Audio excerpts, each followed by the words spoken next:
Just tell me when it's 10 minutes, if that's cool. All right, somebody with a watch. I don't. Is that cool? I don't know who you are, where you from, and is that your newbie? Sam, you're a newbie. Yeah, I'm the newbie. Fresh And meat. for that reason, introduce yourself. Okay. I'm Eric Shelman. I'm from all over Texas. I was in the Navy for 4 years, and I was in Virginia. Been all over the world. I've been writing poetry and short stories since 8th grade, which was 1999 for me. I'm 31 years old. My birthday is on Halloween. Just started recently writing short stories, so they're not perfect. But I've written 5 books, and 3 have been published so far. But I got screwed over by my publishers, so I'm going to be republishing them. And I've written 2 more books. They're not published yet either. So that's basically it. Okay. All right. Hellacious Tomate.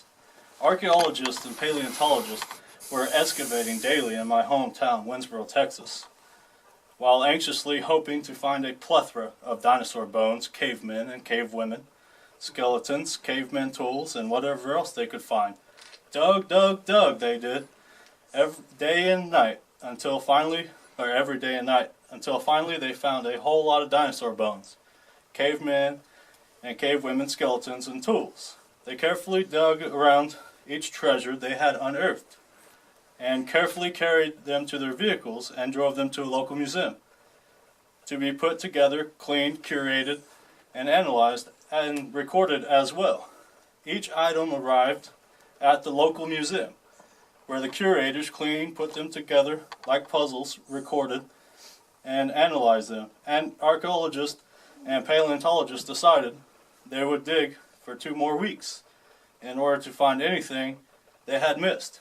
Each laborer dug 10-hour days for 2 weeks straight. After 2 weeks of excavating was over, they found several water-seal-tight scrolls, stone, gold, silver tablets, papyrus, and bamboo pages were carefully dug out and taken to the same museum their other treasures went to, and curators took care of cleaning, recording, taking photos of, and analyzing them. They found out what they were, and translated languages of engraved sentences on the tablets and letters written with a quill. Each text were written in different ancient languages. While analyzing the scrolls of papyrus and bamboo, a curator named Susan, a modestly obese woman with a short nose, blue eyes, and luscious lips, beautiful face, long luscious black hair that went down to her butt, wearing a rustic dress with cowboy boots on, read an interesting excerpt. She picked up the phone and called her previous professor of anthropology and archaeology. His name was Professor Snore, and lived in Italy. He was a rugged, skinny, olive-colored skin man, with blue eyes, short red hair, a huge red beard, with yellow teeth, and stood 6 feet tall. Heard the phone ring and picked it up and said, "Hello. Hello, is this Professor Snore?"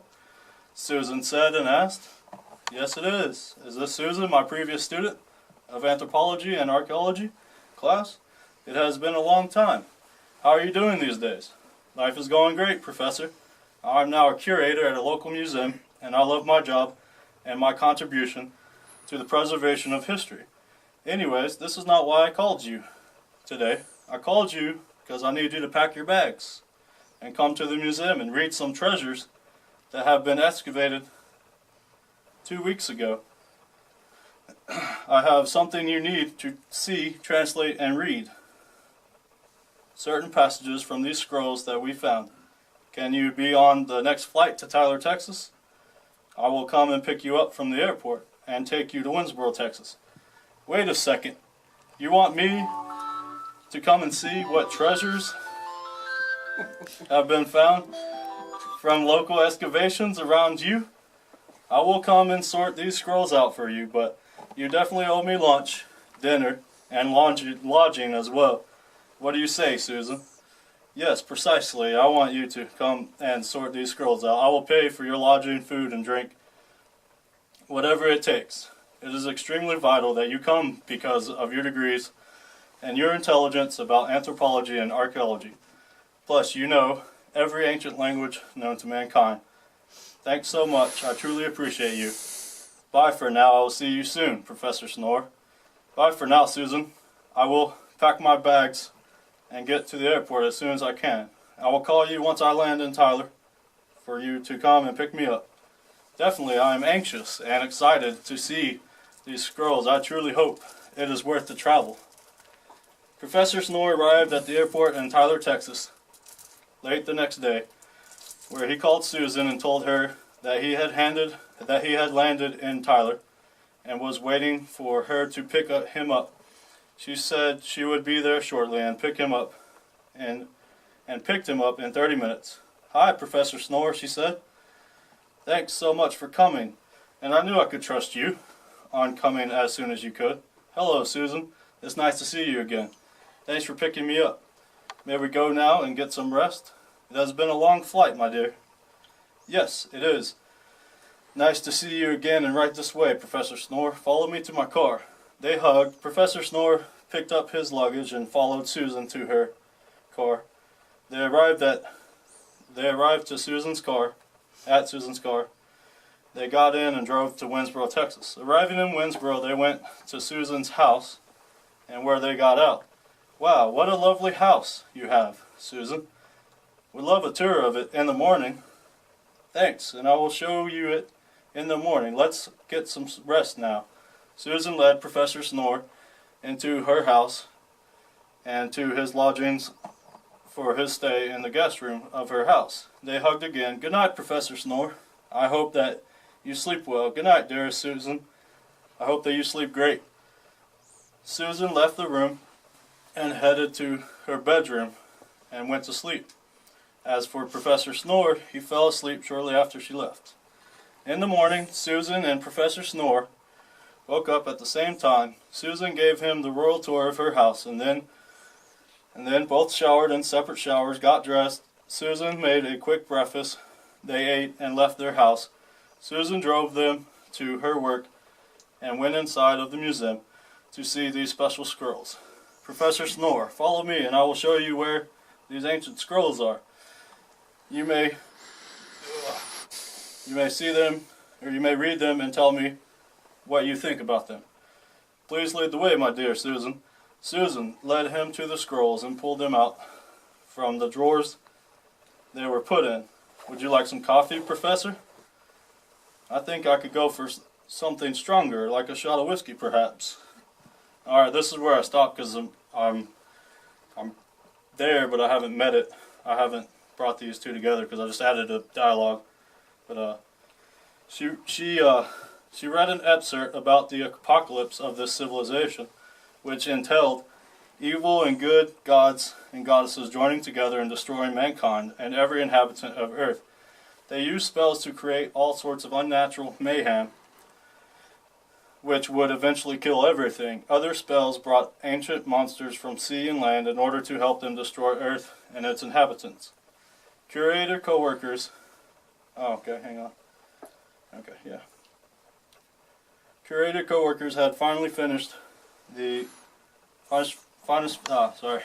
finally finished reading the other scrolls and found that each one had their own version of an apocalypse at the end of the world.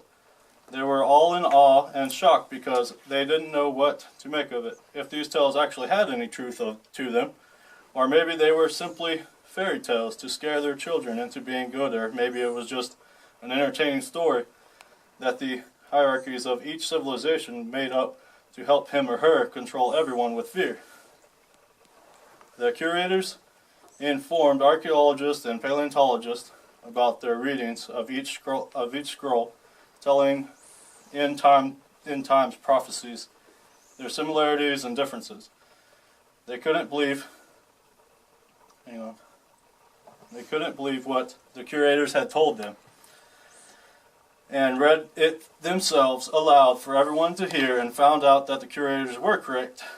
They were awed and shocked by what they read and heard as they tried to figure out what each passage meant. if these passages were true or imaginary. Most thought it was just fear-mongering propaganda from each civilization's religious dogma. Others thought, since these passages had more similarities than differences, there must have been some truth in them. Some thought they only proved the human condition was real, even in ancient times, how mankind explained the unexplainable and knew the unknowable. As everyone fell asleep, the discovered dinosaurs, cavemen, and cavewomen, bones began to reanimate by growing muscles, bones, internal organs, and skin into breathing and alive beings. Each dinosaur were roaring, moving back and forth while banging into the walls that encased them. Each caveman and cavewoman were clucking, grunting, running around the perimeter of their cages while bashing their fists and heads into the walls. Eventually, each dinosaur, caveman, and cavewoman broke out of their cages. That's all that I've written so far on that one.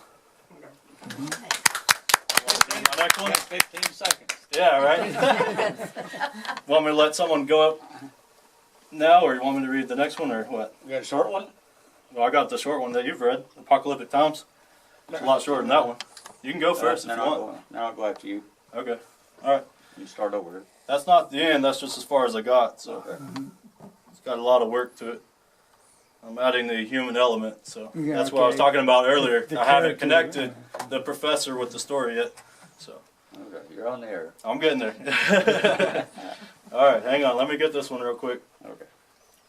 All right. This one's called Apocalyptic Times.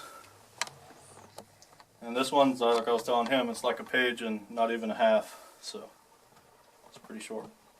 Apocalyptic Times. Everyone lied down to enjoy a blissful night's sleep, being comfortable with their peaceful thoughts and lives. The crimson tides battered, stained sandy seashores carrying decayed suicide victims' corpses worldwide. It rained acid, blood, ash, fire, meteorites, asteroids, solar flares, insects, amphibians, and reptiles, and destroyed its victims. Tectonic plates shifted horrifically and caused fault lines, levees, dams worldwide to falter, and creating terrific highest-scaled earthquakes, monsoons, tsunamis, hurricanes, tropical storms, broke up and sunk glaciers, turned every mass of water into deserts, wastelands, and drought-struck earth. Chaos, mayhem, and disorder merged together as one huge destructive force and helped wipe out anything and everything still lingering on Earth. Temperatures drastically raised and lowered. Volcanoes erupted, smothering whatever and whomever were in their paths. Blistering, piercing, wailing winds burnt, then froze victims. Sinkholes sank everything in their wake and exposed its victims to the elements' harshness. Death, entropy, and decay kissed everything, which stench was unbearable to every living thing. Sweat on my glasses. Sorry. Bearable to everything living and non-living. It was so bad that most every living thing couldn't even breathe, let alone move and escape this horrendous real-life nightmare. Everything and everyone proceeded down a destructive course for survival. Everyone woke up from this horrendous nightmare, perspiring in sweat, shaken from shock, doused in their own urine and defecation, eyes streaked with tears of terrific pain, panic, and exhaustion. They all cleansed themselves in a hot shower, trying to awaken their senses of peace. As they scurried about their mundane lives, which led into days, months, and years flying by, and everyone had convinced themselves that their nightmares were nothing more than mind games of their unconscious. Hang on a second, I just lost my spot. Hang on. Here we go. Everyone forgot all about it and moved on as if nothing ever happened. Each person pretended not to be completely scared, motionlessly. Everyone prayed to their own deities, and there were those who didn't pray at all. However, they wished that they did believe in some supernatural being, that that could help them interpret and cope with this nightmare. No one knew why they had these nightmares. As they conversed with one another, their understanding was no more. Some came up with ideas that it was a sign from their higher power. Others just shrugged it off as a bad night's rest. Still a few... Oh, hang on. Sorry. Sorry, I just lost my spot again. Still a few could not reasonably nor logically rationalize this mishap. Instead, they blocked it from their minds and pretended not to be affected by it. Everyone carried on living their ant-like lives of clockwork, each one fulfilling their roles as peasants, serfs, kings, queens, and everyone in between. Out of nowhere, the premonition was correct, and the nightmare unleashed its unmerciful wrath of end times. Everything migrated as fast as they could by running, swimming, driving vehicles, flying, crawling, slithering.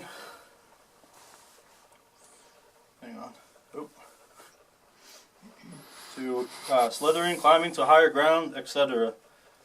Everyone screamed hoarsely in utter distraught while trying to escape this premonition of the apocalyptic end. Everything and everyone became non-existent by nature's forces of destruction. Nature had finally won its long and much-awaited war of eradicating mankind's existence. That's the end of it.